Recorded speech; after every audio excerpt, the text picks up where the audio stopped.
It's time for another Unknown Pleasures coming up on May the 14th. And this time we're talking love and fascism in the 21st century. And it's my great pleasure to be speaking to the director of that video essay, Carmen-Sibha Keiso, and the curator of Unknown Pleasures for this screening, Digby Houghton, and of course Bill Mousoulis, who is the overall co-curator of Unknown Pleasures. Welcome everyone to Movie Metropolis. Hey. Hello, Thank you, Peter. Peter. Now, Carmen, I might start with you. I mean, video essays hmm are quite an interesting and unusual approach to filmmaking. What was it that prompted you to make this film/video essay?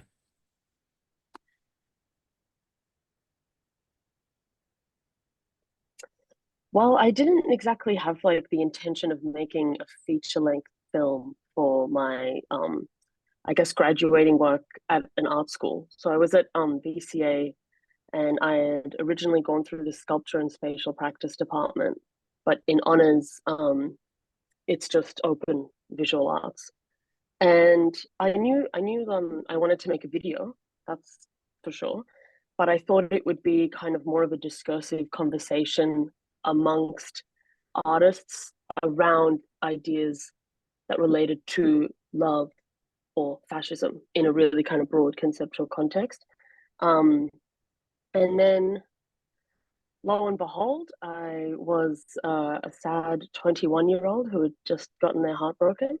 And I just started writing a lot. And I kind of had the tendency to write in a sort of prose or sort of self-reflexive uh, kind of poetry form, like kind of stream of consciousness type form.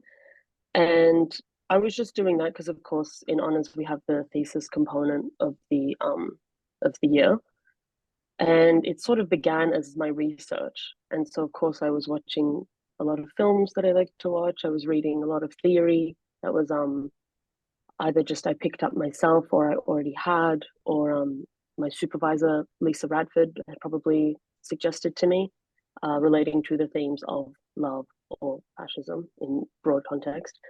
Um, and then I think I just got really into the theory component, or the, I guess in this instance, the essay component of the work. And naturally, being someone who works with a camera, I just started filming my friends and audio recording acting students from the theatre department speaking out the script that I'd been writing, on top of these sort of scenes. But yeah, maybe I'll stop there before I get too specific. But there are a lot of interesting fields of like a reference that derive directly from research that I would have undertaken at BCA, including a Peter Oyston kind of like how to do Stanislavski method, and that was actually the probably what started the visual sort of style, or the in frame um, style of the film. Okay. I was really intrigued the way you married up the visual images and the essay and the way that sort of flowed. Mm. I wonder how much you had to do trial and error or preparation or whatever to put that sort of flow together, both visually and orally, of course. Yeah, well, they were definitely working. There were two separate components that I was working on throughout the, let's say, maybe 5 months of like collating information and writing. So absorbing content, redistributing content in the written form. But it was this specific DVD that I'd lent out at the library at the Lenton Par, and it was a Peter Oyston DVD that's titled "How to Use the Stanislavski System." And so, of course, Stanislavski was a playwright and a theater director, um, and it was taught. Well, it was just a video document of of the drama class at Monash in 2000 to 2004. And of course, Peter Oyston was one of the lecturers at Monash. And it's funny because I actually wanted to go to Monash University, but uh, the art school is on the Caulfield campus and the theatre school is on the Clayton campus. So I had to reject the acceptance and go with VCA because it was just you only have 1 year and you want to work. I knew I wanted to work with drama students. That was my main part. I was really interested in the maybe like the social and psychological context of what does it take to become not only like a student of the institution but a student of drama, like a student of performativity. Um, but yeah, so in this Peter Oyston didactic kind of video, there are these really beautiful like mise en scenes that happen where and I guess it's a shame I don't know who was on camera for that because they're probably the most important like person in this whole setup. Um, but the students are just sitting there, and there's a couple of them, they're hanging out in the background, kind of like meandering around, and then there's five in the forefront, and then there's just Peter's just there, like going, "Well, come on, guys," and it's just like I was really like taken by that. I was like, oh, like I want to do that. I want to be like Peter. I want to be like these actors, these students, this everything. And so the first scene, which you see in the film, the opening mise en scène with there's I think five of us, and I'm one of the members in that group. Um, that I just filmed on a separate handycam that I had, like not a professional camera. And I remember presenting that to my class for my first critique, and it was sort of like it just sort of felt like a trailer. And so I recorded a friend reading out the writing research that I had done, and I just plonked it on top of this still. It was just a one take, 20-minute, one single take of um, five art students acting as drama students, um, just moving around this room and just posing, really. Yeah. Wow. What a process. Yeah. Okay, I must bring Digby into this now because Digby, of course, has curated this film, the screening on May the 14th. And Digby, you, of course, were one of the students as well. I noticed during the credits. So, tell me about being in in Carmen's film and also the selection process for this Unknown Pleasures. Yeah, I'll start with the first question. Basically, I've known Carmen. I mean, I know her as Sibha. There's some kind of law around those two words that she explains in her exegesis. Uh, they derive different meanings, or they're kind of similar, but I think the different cultures have different what's the word? Definitions of those names. I'm not making sense. Basically, I've known Siva since I was 13. We were at high school together, and she was kind of like an archivist from when we first started hanging out. She'd take photos and film us, and I'm assuming she's got a large hard drive of those videos and photographs somewhere. And then I actually went to VCA I lasted 1 year and 1 month, and I left in second year on the census date. But I was in drawing and Siba was in sculpture. Carmen was in sculpture. And yeah, we just hung out a lot. And then I had some real complications with my health when I was about 20. And Carmen would often invite me to VCA to kind of hang out. And she was making this film and it was very casual. And I was able to get a kind of cameo toward the end. You don't see much of me. But I think the real reason for myself programming this movie is partially to remind, I suppose Bill operates in an underground environment, to remind the underground that like the video essay is still thriving. And I speak about a director that I quite admire called Ross Gibson. He sadly passed away last year. He kind of made this great video essay called Camera Natura that was like a homage to I suppose what it means to be Australian in the context that we've sort of white Australians have imagined our own belonging here. And I feel like Carmen is sort of taking the baton perhaps and carrying on that tradition. And I think it's really important to see this film. Yeah. Okay, really interesting. Bill, tell me about also selecting this film for Unknown Pleasures.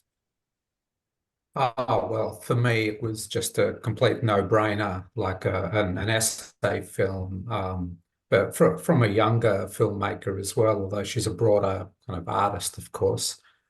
And just touching on what Digby said then, I mean, people like Ross Gibson and also, quite a few others 20, 30 years ago were in that, doing that essay mode. A lot of the feminist filmmakers in Sydney and even someone like David Perry, his film Refracting Glasses, which is he was obsessed with the whole kind of Russian scene. It's a kind of area that is incredible, and Europe does a lot of it, but Australia doesn't do much of it, especially recently. But Australia has been so dumbed down with its film culture in the last 20 years. It's abysmal. So I sort of wonder if there's more films like Love and Fascism around, with graduation films and all that kind of thing.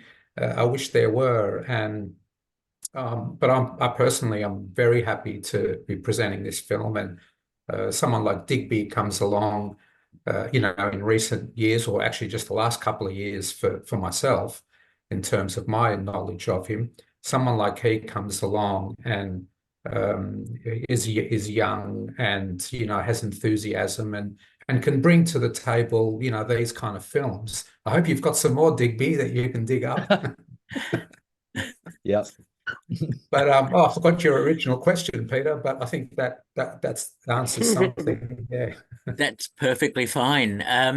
Carmen, I'm quite intrigued.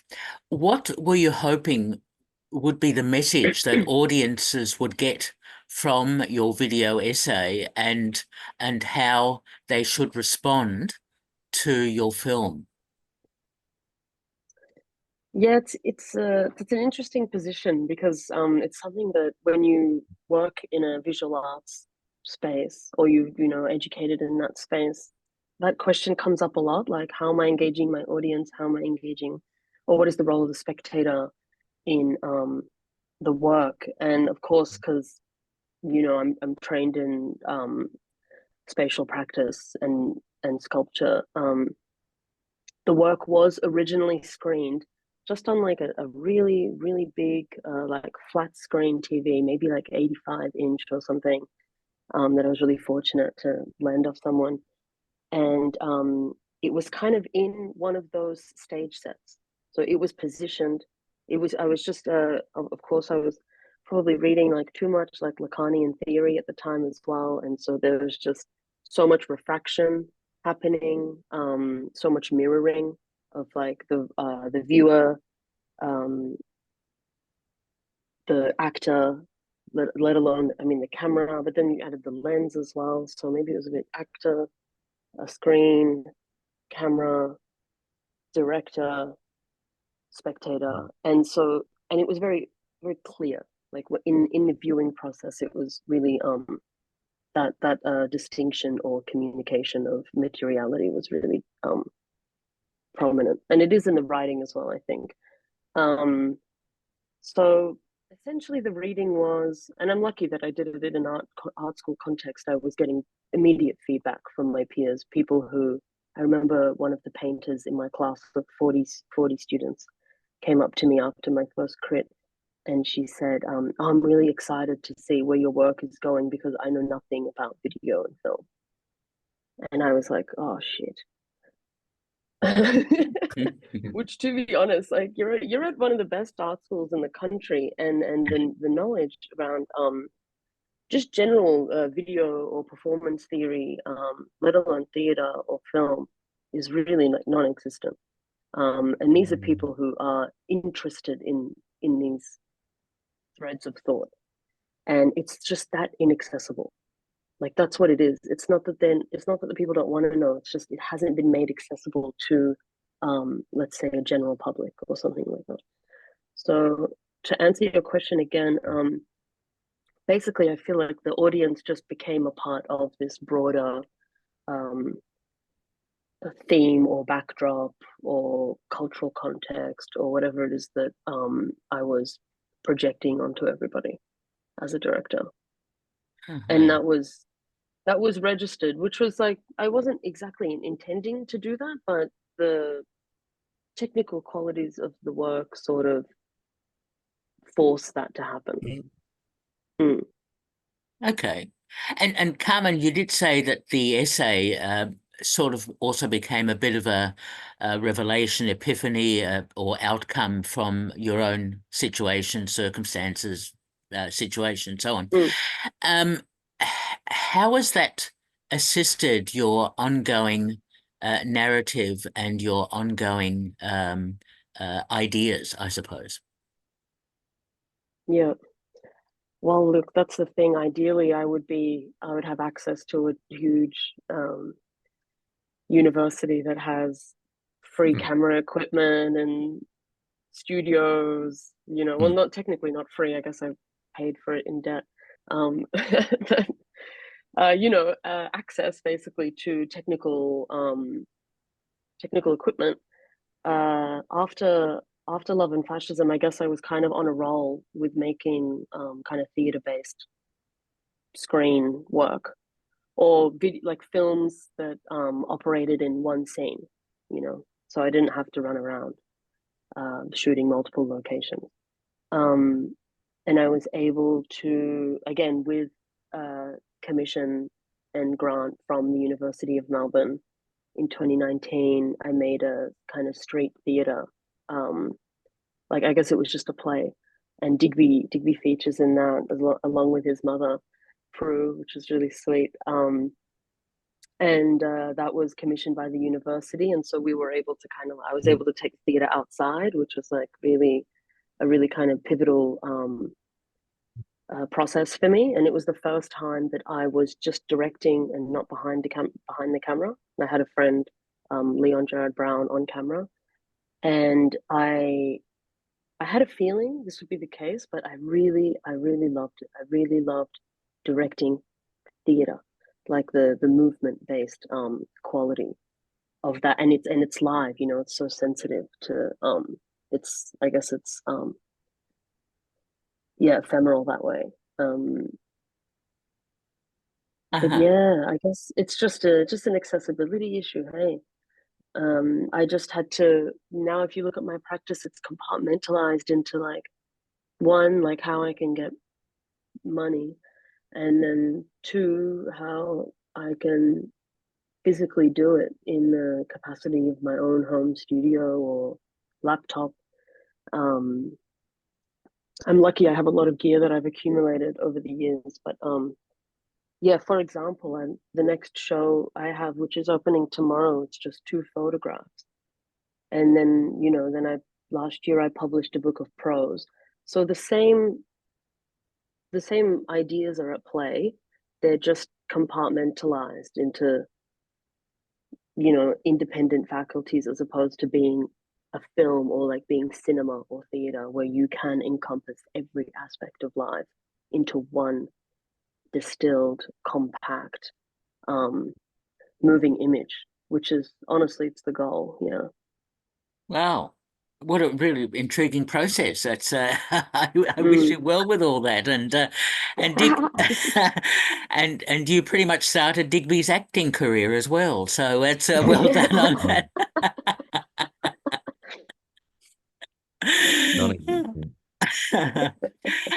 He does the job well. He does the job well. All right. So now I'm interested to know well, there's lots of things, but I do want to ask you about the Stanislavski method, because I've heard a bit about it. I know a little bit about it, but not much. I mean, obviously, you need to school me. How does that inform your approach to your artistic style, I suppose? Mm. So I think I would have just, I mean, there are a lot of different like acting methodologies, but this would have been suggested to me by my mother, Samia Mikhail. So she studied theater and she also was making experimental films in Beirut and then in Moscow in Russia throughout the 80s and the early 90s. I think she left after the Soviet era. um, Mm. and so the second that she found out I was interested in theater, she came to my house with a poet friend of hers, and they just dumped a huge stack of books in my bedroom. And I'm pretty sure there was a Jacques Lecoq book in there. There was a Stanislavski and a couple of Stanislavski books, a lot of Artaud books, and I guess he was a kind of interesting um, theoretician for me at the time. I was still trying to wrap my head around him. And then, of course, heaps of Brecht. I guess that. And then, so that would have been my first kind of methodological exposure to theater. And then, of course, after like having a look at the library and sitting in on a couple of acting classes at the theater school, I was sort of able to strew together a couple of things like, oh, okay, they really do still teach students tennis. It's not this like niche thing. It's like one of the main components of first year acting. Like it's pretty basic. And basically, I was able to use those methodologies on my friends who were non-actors, either musicians or artists or whatever. Anyone who was like willing to offer their free time was who I was working with.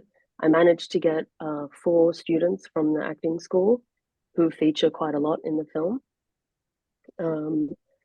And I didn't have to do many exercises with them. They just slipped straight into their role, which was really exciting. But they also, yeah, so for example, like I think there's a Stanislavski's system is based on kind of emotional recall. And I think it's called experiencing a role.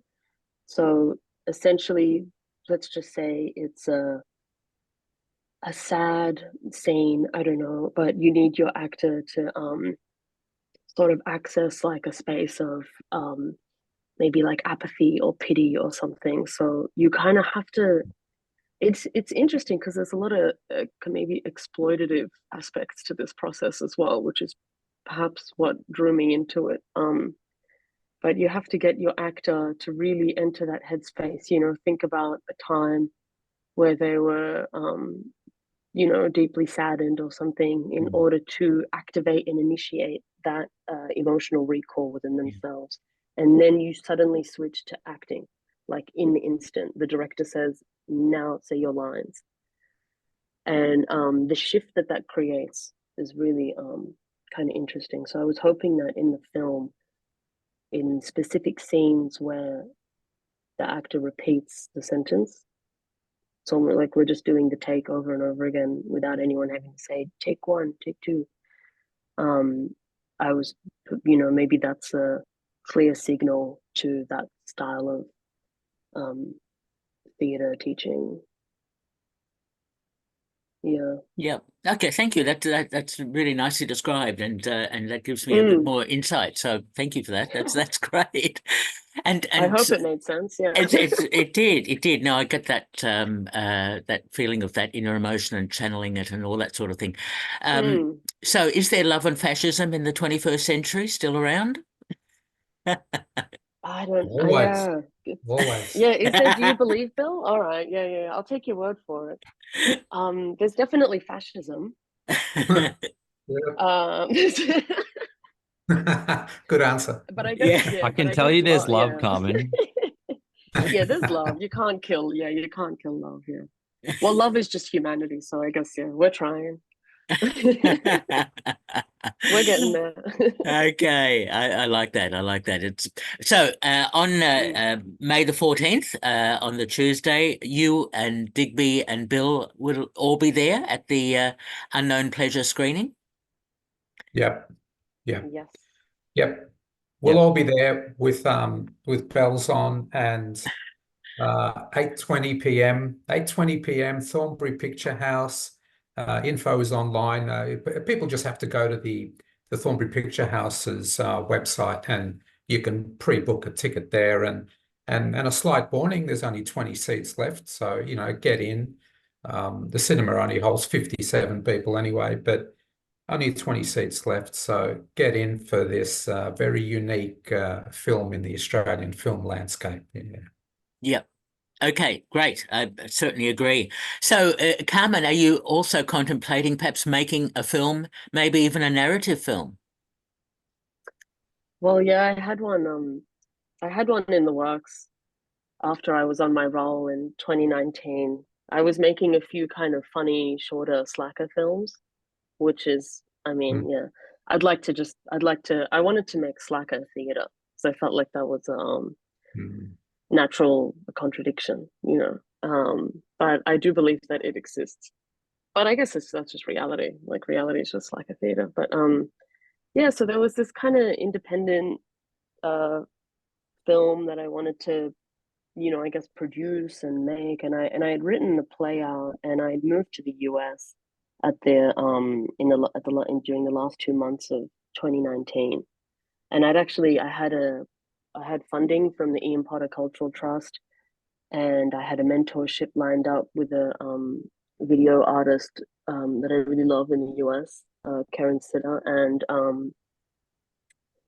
yeah, we were on a roll, and I was studying theater directing at HB Studios in the West Village, and I was casting, and I'd done you know a few kind of smaller directorial exercises with some of the students there, and then that beautiful pandemic happened, and it wasn't really kosher to ask someone to work for free in that context. No one really knew what was going on, so everything got paused. Um, and yeah, I'm still curious now. Like, I still have the script, of course. It would have been, I wanted a featurette. I wanted it to be like 40 something minutes, 45 minutes. It would have been one take, all filmed outside in a park. Mm. And what was it called? Yeah, it's called The Puritan and the Sleaze.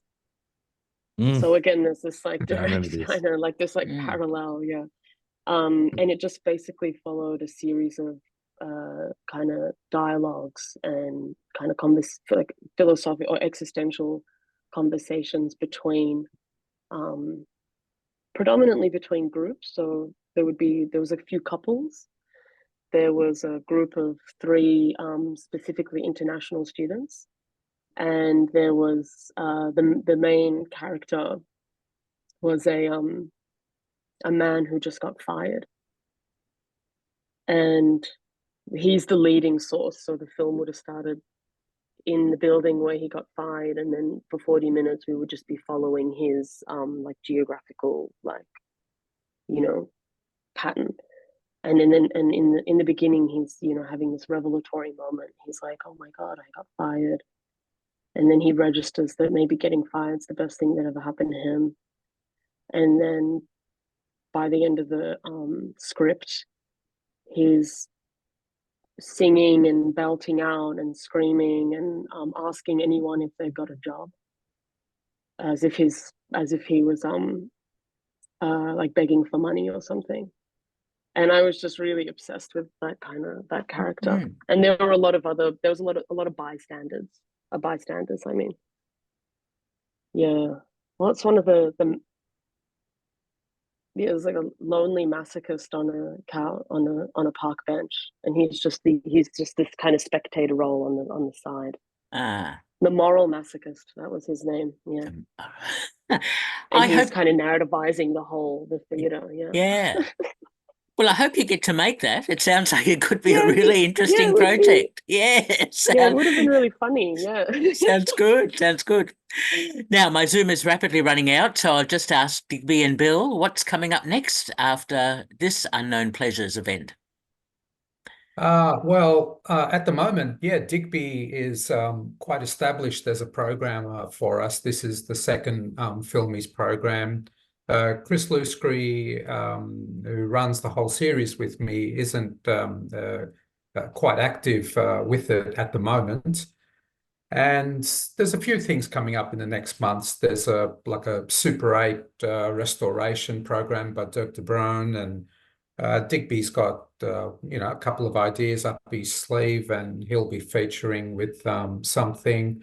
There's a great young group of people in Adelaide called Movie Juice who they're going to come over at one point this year and present one of the Adelaide independent films that are happening at the moment, and they're really cool, those films, whichever one we go with in the end. Yeah, so that's basically it for the moment. There'll just be a little break next month, June. I'll be overseas in Greece anyway for like about 5 weeks, and so yeah, we'll resume again in July, and then see what else we can do after that, of course. Yeah. Okay, very good. And always good to see these unknown pleasure screenings, certainly of rare Australian films, projects, etc., which deserve to be screened and deserve audiences. So well done, well done. We've been speaking to Carmen-Sibha Thanks. Keiso, Digby Houghton and Bill Mousoulis, all about love and fascism in the 21st century, screening May 14th as part of Unknown Pleasures. Thank you, everyone, for Thank you, talking with Peter. me. Thank you, Peter. All the best. Bye-bye. Thanks, Peter. Thanks, Peter. Okay. See you, everyone. See you See guys. ya. See you later. Goodbye.